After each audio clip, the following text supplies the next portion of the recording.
Just because I wander around the places we would go, hoping that. Hello guys! Welcome to the second part of Just Because Episode 3, Travel Tales. In the first part of our episode, Jonna shared with us her top 5 recommended places to travel to via land if you are living in Manila and nearby provinces. Let's continue our travel tales with Jonna's top 5 places in the Philippines to travel to via plane. So, here we go! Jonna, what are the places would you recommend to us na talagang mapapa-in-awe kami sa ganda and masasabi naming hindi sayang yung pinamasahe namin sa eroplano? Siyempre, kung may top 5 sa land, Yes. land, meron din tayong via plane. Okay, top 5. Top 5, Yeah. Panay Island. Panay Island. Okay. Oo. Ginawa ko na siyang, Panay Island kasi hilig kasi ako yung magko-combination ako. Yung Combo. isang puntahan lang. Oh, yeah. Tapos, sakop lahat. Ganun ako eh. Nakapag-rohas ako dito, which is Gigantes Island. Oo. Wow. Grabe. And isang trip lang to Gigantes Island. Tapos, nag-land trip ako papuntang Boracay. Boracay. O ano yung masasabi mo sa trip mo na yon? Very quick. Grabe. Mm. So, nakaka-amaze lang kasi sa muna tayo, sa Gigantes Island. Yung mga group of island siya ng Rojas ng Panay. Maliliit lang na island. Alam mo yung nakikita mo sa postcard na mga picture ng lugar na, yung Gigantes Island, for sure nakita mo na to sa postcard. Yun, sobrang totoo pala yung gantong lugar. Yung mga ganun. Oo. Ano lang naman siya, yung pinuntahan ko lang naman dun is yung Gigantes Island mismo. Tapos, yung iba-ibang maliliit na island na hindi ko na ma-remember yung name. So parang nag-boat transfer ka from Gigantes to Patiklan? Hindi. Nagland ako. Land pa rin. Rojas to nag-plane ako from Manila to Rojas. Rojas. Tapos nag-boat ako papuntang Gigantes Island. Okay. And then, when you went to Boracay, ano naman yung naging means of transportation mo from Rojas? Sa Rojas, nag-van ako. Van. Oo, Boracay. Parang around 3 to 4 hours din ata yung biyahe or more than. Boracay naman talaga is amazing. Kahit nung nagpunta tayo sa Boracay nung 2019, di ba? Parang overnight lang tayo doon. Pero sobrang nag-enjoy talaga ako noon, B. Oo. Grabe din yun. Alam mo, siguro sa mga tao, sa ibang tao, parang masasabi nilang ayaw nila sa Boracay kasi sobrang crowded. Ganyan. Yes. Pero kasi ako, merong part sa pagkatao ko na nare-relax pa rin ako sa Boracay. Oo.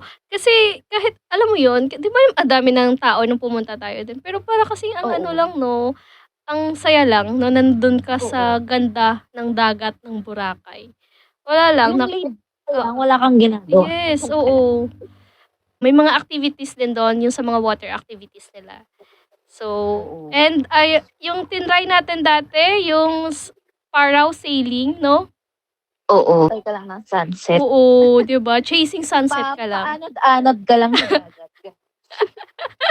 So guys, kung gusto niyo po magpaanod-anod, go lang. Actually, may other means din na pumunta sa Boracay, no? Pwede tayong magbarko, 'di ba? Oo. So we can book like nung ginawa natin before. Oo.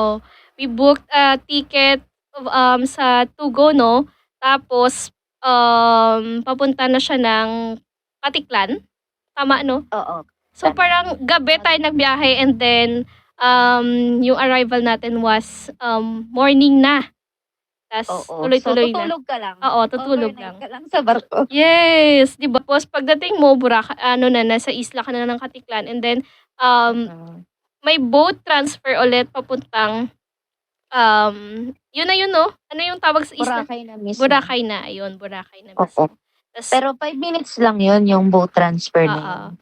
So, ayun. So, kung gusto niyo ng mga quick getaway from Manila to another island like yung sa Visayas, which is yung puntahan talaga Boracay. Go! Go na! Mag-book na kayo sa To Go Travel. Kapag-share din ako ng travel ko. And kasama ko din pala si Jana nung time na travel kami to Boracay. Yung overnight lang kami. Nakaladkad. So, thank you for bringing me to Boracay, of course. Dahil sa'yo nakapunta ako sa Boracay. Okay. Top 4. Siargao. Siargao. Oh, never been to Siargao. What's in Siargao? Tell us. Actually, medyo disappointed ako na very, very light. Kasi parang taas ang expectation ko sa Siargao eh. Oh? Kasi, meron kasing isang exagerada. Exageradang babae. Sinabihan ako before na, makakapunta ka sa iba't ibang lugar pero sa Siargao hindi mo mararating yan. Ginanon niya ako. Oy. Tanong mo kung bakit. Bakit? Kasi daw, pang mayaman lang daw yun. Parang kilala ko yan. Parang kilala ko siya. Di na lang ako mag-talk. Okay, go. Share your stories about Siargao na lang. Actually, yan, happy little accident lang yung Siargao. Kasi hindi naman namin balak talaga mag-Siargao. Yung flight namin is Manila to Davao. Okay. Tapos, niland trip namin. Di ba? Hilig ko magbiyahe. Oo nga eh. Parang 6 hours ata yung biyahe. Oh, Davao from Davao to Siargao. Surigao. Surigao. No, Surigao pa. Pagdating ng Surigao, magbabiyahe ka ulit. mag-boat ka pa papuntang Siargao. Oo. Okay. 2 hours naman yun. Dating namin ng Siargao, lang pala siya, maliit lang na island, as in. Oh. So, mayroon kami, ang na-try lang namin doon is yung Island na may naked island. Magaganda naman yung island niya, pero nakalangan lang ako. Hindi lang kagaya ng El Nido na ang daming yung maligaya yung mata mo. Oo. Ganun. Mas nag-enjoy ako sa Siargao sa pagkain. Sa pagkain, okay. Oo. Ang dami kasi dong mga mga aesthetic na pagkain. Oo. Yun nga lang. Nice. Kung budget ka lang, mag-ingat ka. Kasi walang presyo yung mga pagkain doon. Ano yun? Parang surprise, ganon? Oo. So, kailangan mong makapal mukha mo. Magkano po to? Tapos yung hindi ka mabibigay na reaction na, shit, ang mahal. So, kailangan mo palang parang magpanggap. Social climbing, ganun. Oo. May moment kami doon na nag-social climb. Siguro first night lang kami na gano'n. Tapos second night, isaw-isaw na lang.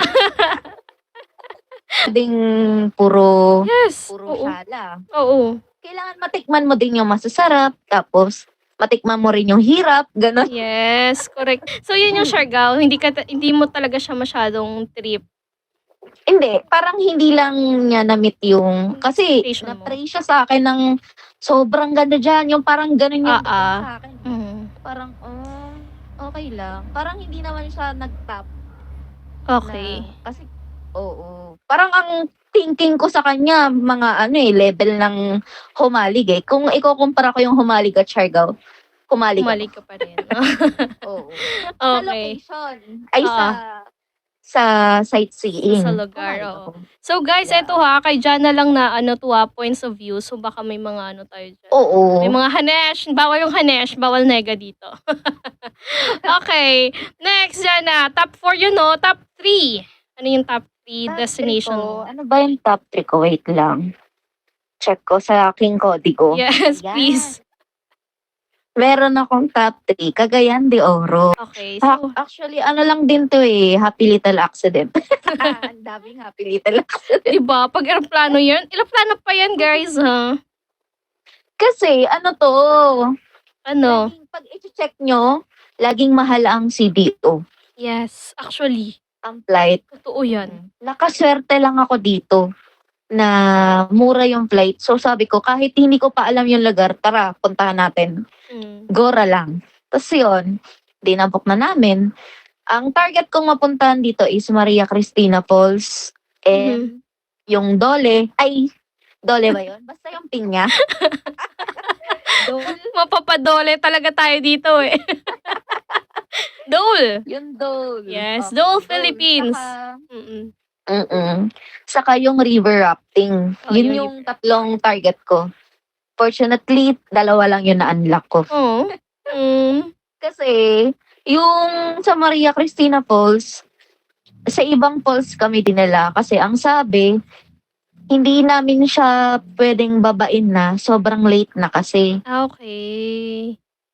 Parang ganun yung nangyari. So, yun. Well, yung pinagdalhan naman sa amin na falls, maganda rin naman. Maganda, di ba? Tinago Falls. Maganda pa Tinago. rin. Punta namin kahit tinago. Buti pinakita sa inyo. Kaya nga eh. Oo.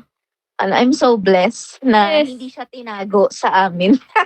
Talagang hindi pinagkait sa inyo, no? Talagang Oo. sinowcase nila sa inyo. Good thing. Actually, Maria Cristina Falls, nasa ata yan eh. Nasa chart natin ng yan eh. Magagandang tanawin sa Pilipinas. Yeah, oo. Kaya, Ayan na ata yung highest falls. Falls. Kaya, oo. di ba? Hindi ba? I-check natin ipa-check natin yan sa DTI. Nako, baka Nako. baka mag-message yung teacher ko ng history. Same.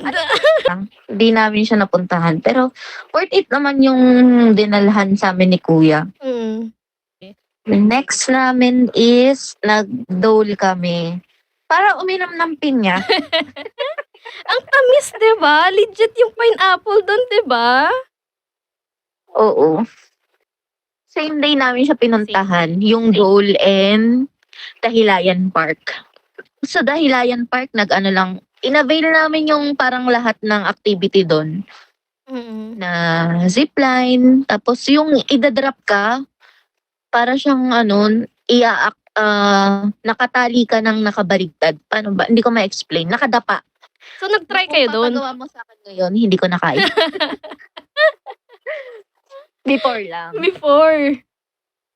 Malakas loob ko dati. Okay. Tapos, yun, nagpicture lang kami sa pinya. Yung third activity namin is yung river rafting. River. Yun talaga, sikat talaga yung Cagayan sa ganun, no? Yung river. Grabe yun. Alam mo ba, meron kasing 3 level yun. Yung easy, extreme, saka yung pang professional. So, saan ka doon? Alam mo kung ano yung ginawa namin? Professional. Extreme agad. Okay. Naman. Kasi yung professional, alam ko wala nang tour guide yun eh. Oh. Hindi lang. Nag-extreme agad kami. Sumakit din katawan ko doon dya. Kasi 4 hours siya. Oo. 4 hours kang palutang-lutang sa ilog. 4 hours? Ang Medyo haba. delikado din siya. Malakas yung Oo. current ng water? Oo, may part siya na malakas, may part siya na na chill-chill lang kayo.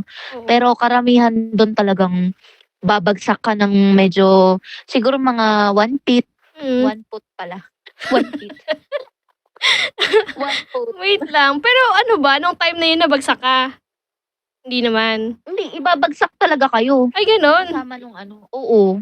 Parang yung drop, yung may mini-mini falls. Ganon. Oh my gosh. Ayoko niyan ulit. Okay, next. Medyo nakakatakot na carry lang. Oo nga. Ayun, wala na kaming ibang napuntahan doon. Tapos puro kain lang.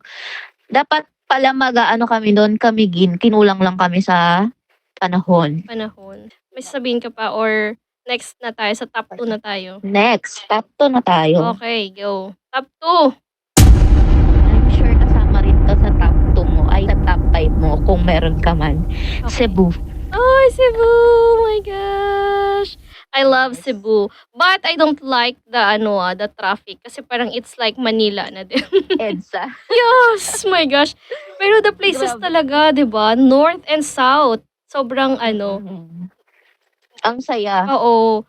Yan Di din. ba nasulit natin yon na north to south? Nagawa natin yung sa part ng, anong tawag dito?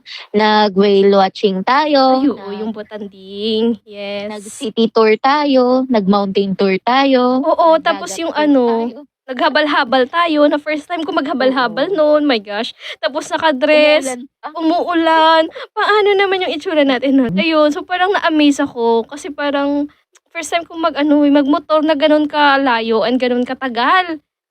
So Mm-mm. parang isa sa mga ko na ngayon, pag nagka-jowa ako, dapat may motor yung jowa ko. Nakakatuwa din, no? Kasi bago talaga nag-close yung tourism talaga ng Pilipinas. So, bago nag-pandemic, nakapunta tayo doon. And out of our ipon na 500 pesos per Per cut-off. month. Yes, Ay, per cut-off. Tapos ano yun? 6 months in the 6 making. Yes. Tapos pipirma kami doon sa kanyang booklet. Ano ko na yan? Winarningan na kita na, wag kang aarte-arte. Tigilan mo. Oo. Gusto mo to? Tapos, eto pa, yung nakakatuwa pa dun, kasi mura yung accommodation natin, pero, amazing din, no? Kasi, Oo. malinis. Malinis, Oo. maganda. So, hindi siya sosyalang, accommodation na, like, yung mga hotel. Ito talaga, Oo. parang ladies dormitory Bed siya. type. Yes. Oo, yun. Pero, ang Correct. ganda. Tapos, parang located yun sa no? City proper. Yeah, city proper. So, talagang magkakadikit-dikit. Ano lang, Yung- mag-jeep lang tayo papuntang bus sa north, sa south, ganun. Ayun. Madali So, lang, yan. Eto naman din talaga yung gusto ko sa kaibigan kong to. Kasi pag gumala to, pag nagyaya to, lahat naka-prepare na. So, andyan na, ready na yung May itinerary. Excel file. Ready na yung itinerary. Alam niya na yung gagawin. So, kung gusto niyo po ng agency, tawagin niyo lang po siya. Ipo-promote po natin yung page niya dito. Jana's Travel Agency. Okay? So, Pwede yan. yes. So, grabe, yung Cebu, sobrang amazing yung Cebu trip natin. Especially yung habal-habal portion. Habal-habal portion. Tapos yung mga, natin, yung mga bangka rides natin na nabasa tayo. Nag-ano pa tayo, naglechon pa tayo nun, di ba? Oo nga. Saka, di ba, meron din tayong pinuntahan nun, yung Simala, yung, Simala famous. Church. Oo, the church dun sa Cebu. So, one of the wonderful places din talaga to travel is yung Cebu kasi nandun yung mga may bukid, may bukid talaga, no? Mountains, yun yung meron doon Little Amsterdam. Anong tawag doon? Sirao Garden. Siraw pa. Oo, tapos yung mga syempre yung beaches din. Temple of Lea. Ayun yung Temple of Lea. So, yung mga historical spot din. So, perfect siyang galaan din talaga. Okay. So, ayan na, nag-share na ako, di ba? Next, Jana, top 2 mo yon. Okay. Ano Oo. yung top 1 mo? Ito, top 1 ko Mhm. is Palawan. Palawan. Of course, hindi talaga mawawala yan sa listahan. Okay. Bakit naman Palawan? And when you say Palawan, ang daming places na pwedeng puntahan sa Palawan. Kaya nga, pinagsama ko na siya kasi baka magtampo yung isa eh. Okay. So, ilan ba yan? 2, 3? Dalawa. Dalawa. Dalawang destination to. Pero, magkaibang trip ko siya pinuntahan. Oo. Ito ay Coron and El Nido. Coron. Sino yung kasama mo sa Coron? Pareho lang. Cheese boy. So, Kaya bakit yan ako naman yung sa- nasabi mong top 1 mo talaga? Grabe kasi talaga yung mga doon, mga beaches. Oo. Actually, pag tinatanong ako, uy, saan mas okay, Coron or El Nido? Binabalik ko sa kanya yung tanong, ano bang trip mo sa buhay? Laid back or medyo may May adventure? adventure. Oo. Kasi pag laid back, gusto mo, mag-El Nido ka na lang. Kasi doon, mag-island hopping ka, pero hindi mo kailangan mag-akyat panaog ng kung ano-anong hagdan, Mm-mm. bundok. Puro lang siya mga tanawin, bababa ka lang ng bangka, tapos yan na, beach na, ganon. Yun. El Nido yun. Pero sa Coron kasi, meron dong parang sikat na lake, which is Kayangan Lake, Oo. na kailangan mo pang mag-trek. Oo. Onting trek lang naman, pero sa kagaya kong tamad, adventure na sa akin yun. Kakapagod na yun, girl. Oo. Tapos yun, mag-trek ka paakyat para makarating ka dun sa Oh, Kayangan Lake. oo. Tapos meron pa dong isang spot din na puro shipwreck. Alam mo yung shipwreck? Oo. Yung magda-dive ka Oo. para makita mo yung mga magagandang lumbog na barko. Yung mga nilulumot na. So, nagganon ka? Oo, na-experience ko yun kasi hindi kasi ako marunong mag-dive. Oo. So, hindi ko siya, palutang-lutang lang ako sa ibabaw, ganun. Pero kita naman. Mga dagat doon parang iisipin mo, hindi totoo. Parang ganun. Oo. Alam mo yung literal na kumikinang sa sobrang ganda. Ganun na siya. Wow. Di pa ako nakapunta sa parehas. Hopefully, mapuntahan ko din yung isa sa kanila. Kahit isa na lang sa kanila, di ba? Siguro sa El Nido kasi 'di ba, sabi mo nga for laid back type na mga person. yung pa-chill-chill lang. Laid back yung mismong island. Oo. Pero yung biyahe hindi. Hindi. Kasi may 6 hours ka pang biyahe doon by van. By van. So, yung entry ko is through Puerto Princesa and then van going to El Nido. Oo. Kung PPS yan ha. Oo. Ay kung El Nido yan ha. Pero kung Busuanga, ay kung Coron, Busuanga na flight mo. Ayun na, nalaman na natin yung mga recommended places ni Jana. Jana, meron ka pa bang places that you wanted to travel or visit pa? Oo naman. Oo. Sige, top 3 na lang. Actually, meron akong, sa Mindanao kasi hindi ko pa siya masyadong na-explore. Like, yung sa Cotabato. Cotabato, Yung- okay. Oo. May gusto kong puntahan doon, yung seven lakes or falls ba yun? Tapos, yung Lake Cebu. Tapos, yung Ground Zero. Alam mo yun? Sa Cotabato din Sa yun. Hindi, sa Marawi. Mindanao naman. So, Actually, balak namin siyang motorin. What? Para Manila. Oo. pero I mean, kayo? Yung magre-rent kayo ng motor. Hindi. From Manila Oh talaga. my gosh. How would you do Oo, that? Nagawa na nga namin. Nahap na namin yan eh. Nakapag-motor kami from Manila. From where? Manila to Leyte. Na-try na Ah. namin siya. Motor lang. Pero Mindanao ay sobrang layo Baka Kaya yun. baka pagbalik mo sa Manila, sexy ka na, B. Di ka sure. Then nakasakay ako sa motor, di ako naglalakad. Paano yung sexy? Nakainis ka. Magic motor pala yun. Anyway. Alam mo. Okay, Marawi. So, doon sa Cotabato. Okay. So, ano yung Oo. isa pa? Sa Mindanao talaga. Oo, Mindanao. Tapos, yung next ko is, syempre, wala naman sigurong taong hindi pangarap pumunta rito. Okay. I'm so Ikaw naman excited. sabi. Ano yun? Hulaan mo. Hulaan ko. Oo. Yung gusto ko din siyang puntahan. Kaso parang costly ata yung pagpunta doon. Ewan ko ha. Not sure though. Pero, Batanes? Yeah. Oh my gosh! Yan yung ba yung New Masama Zealand ng puntahan. Pilipinas? Oo naman. Okay, we'll pray for you na sana makapunta ka din dyan. Tayo, makapunta din tayo sa Batanes balang araw. Diba? Hindi naman ako nagmamadali. True. Mas maganda nang ihuli siya kasi para, alam mo yun, hindi pa ako mainis sa ibang lugar. Oo nga, no? Baka Kasi, pag napuntahon ka na yan, tulad yan, masyado nang mataas yung expectation ko sa mga lugar. maikukumpara mo siya, no?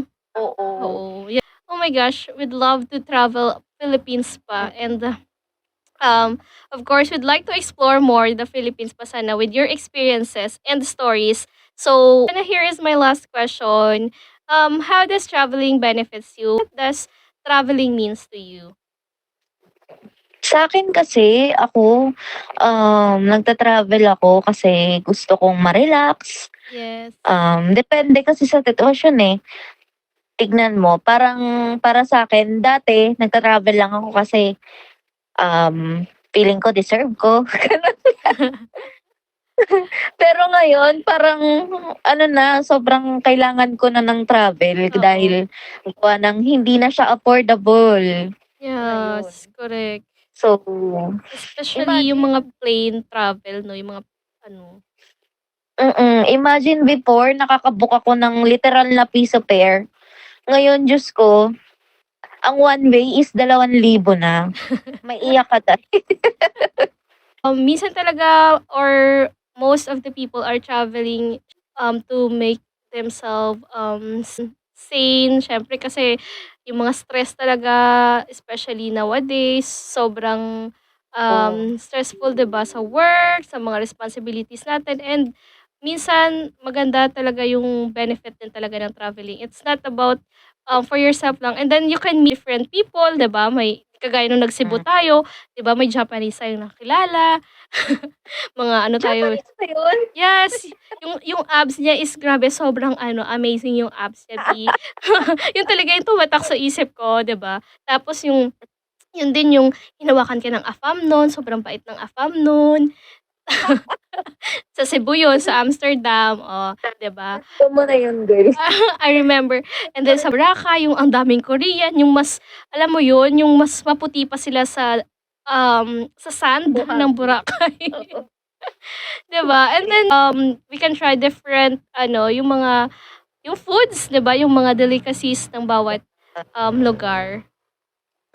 So, Kasama na doon pag magta-travel ka, oo. syempre isama mo na yung pagkain. Yes, yung pagkain. So, ayan, Janad, thank you so much. Thank you for joining us on this podcast, for bringing us to beautiful places here in the Philippines from your travel experiences. So, natuwa ako dun especially yung sa Luzon, kasi parang yung Luzon, I can say is parang buong Pilipinas na din.